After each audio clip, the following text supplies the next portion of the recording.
Lorsqu'il fumait sa première cigarette à l'âge de 14 ans des suites de publications véhiculées dans les films, Khalil Traoré était bien loin de s'imaginer qu'il se retrouverait un jour dans cette situation déplorable. Eh bien, l'addiction au tabac durant 32 ans a finalement eu raison de sa santé, notamment de sa gorge touchée par un cancer. Une pathologie qui a nécessité une ablation de ses cordes vocales, occasionnant ainsi une aphonie, c'est-à-dire une perte de la voix. Je vous signale que quand j'ai commencé à fumer autour des années 72, et à raison d'une, deux, trois cigarettes, puis on est passé au paquet. C'est dû au fait qu'à l'époque aussi, avec la publicité et dans les salles de cinéma, même dans les rues, on voyait des cowboys en train de fumer une marque de cigarette donnée. Alors ça nous a donné l'envie de fumer. On est rentré dedans donc pour ressembler à n'importe quel gentleman de l'époque. À notre grande surprise, quand on s'est rendu compte de la dangerosité liée à la consommation du tabac, on ne savait pas que ça contenait des substances visant à nous rendre accros. Mais avant et au premier signe de la maladie, les patients qui l'étaient s'est d'abord rendus au centre hospitalier universitaire Yalgado Ouedraogo avant d'être évacués en France pour poursuivre les soins. J'ai ressenti des douleurs au niveau de la gorge. Comme ça persistait, on est allé vers l'ORL. Et à travers un langage codé entre lui et puis le laborantin, j'ai compris qu'on soupçonnait un début de cancer. C'est sur cet centre-fait que moi, j'ai décidé avec ma famille de me rendre en Europe. C'est comme ça que pour 40 jours de séjour prévu, je me suis retrouvé en train de faire 10 mois dans un premier temps.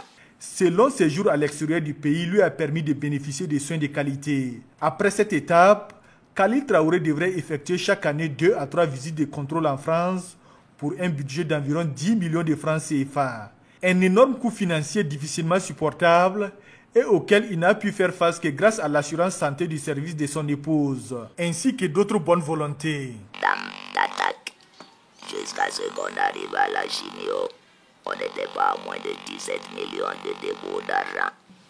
Depuis 2013 jusqu'en 2018, je crois que je suis allé quelquefois 3 fois dans l'année, quelquefois 2 fois, mais on peut grosso modo estimer à 10 millions ce qu'on a dépensé par an.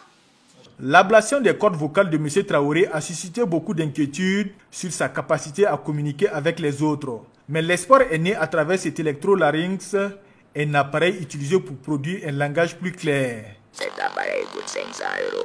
Et quand j'ai appris que cet appareil existait, j'ai approché les techniciens. On a testé sur moi, ça donnait. Et voilà, c'est grâce à ça que je passe un électrolarynx qui se sert un peu du reste de mes cordes vocales qui vibrent lorsque je parle. Et ça les traduit en son pour les faire sortir. Il faut régulièrement changer l'appareil. Heureusement qu'on a des batteries de recharge en attendant de changer l'appareil. Et ça fait que cet appareil-là m'aide énormément à vivre. L'intervention chirurgicale sur le larynx a totalement changé le mode de vie de cet ancien fumeur. Impossible pour lui de respirer avec le nez, mais seulement par le biais de ces dispositifs respiratoires installés au niveau du cou. Je ne respire plus par le nez. Je peux faire démonter pendant tout le débat qu'on va entreprendre. Je n'ai aucun souci à ce niveau parce que je respire par la gorge. Et c'est pour vous dire que c'est un dispositif composé d'environ 5 éléments. Et l'élément le moins cher qui soit, c'est un ruban adhésif qui me permet donc de coller tout le reste à mon cou. En Europe, j'ai besoin de changer ça peut-être une fois par jour. Mais ici, j'ai besoin de le changer 4 fois à cause de la chaleur éventuellement quand il fait très chaud. Et le minimum, comme je vous ai dit, ça coûte 825 francs. L'entretien et le renouvellement de ces dispositifs respiratoires et phonatoires, dont le coût n'est pas à la portée de tous, constitue un véritable problème pour les personnes dont la vie en dépend. C'est pas du tout facile quand on sait que rien que ce ruban-là, ça nous fait près de 82 000 francs par mois, à raison de 100 rubans. Et s'il faut changer 4 par jour, vous comprenez qu'un mois, c'est bon pour un paquet. Et ça, ce n'est rien par rapport au piège anti-sécrétion qui est dedans, qui me permet, lorsque je vous parle, même si je tousse, au moins que je ne vous éclabousse pas. Et après, il y a une éponge. Cette éponge-là me permet de filtrer l'air que je respire. Donc ça bloque certaines particules. En Europe, ça sort tout noir le soir quand j'enlève vous laver. Mais ici, ça sort tout rouge, à cause de la poussière aussi. Et après ça, maintenant, on a ce gros appareil que tout le monde voit. C'est grâce à ça que je peux vivre en hiver en Europe et pendant la chaleur ici parce que ça transforme la température. Face au danger que le tabac représente pour la santé de la population, Khalil Traoré lutte sans merci contre le tabagisme. Et sur son portail, on peut déjà constater son engagement. Aussi, invite-t-il les jeunes à barrer la route à cette matière dévastatrice. Il vaut mieux ne jamais même toucher à la cigarette. Et si on est fumeur, il faut mieux arrêter pendant qu'il est encore temps. Donc c'est pour vous dire que la cigarette, depuis son achat jusqu'à sa consommation, il n'y a rien de bon car c'est le seul produit légal de consommation qui tue si l'on s'en sert bien.